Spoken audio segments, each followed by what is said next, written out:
How to reduce or stop snoring? 3 steps.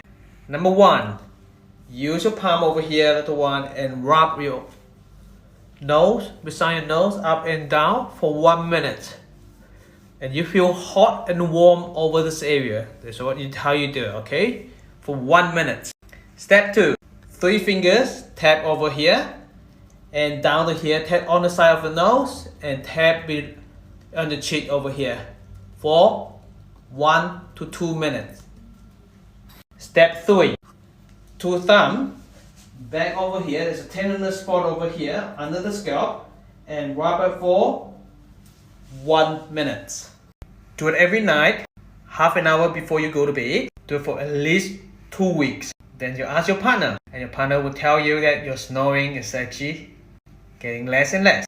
Follow me on TikTok for more tips.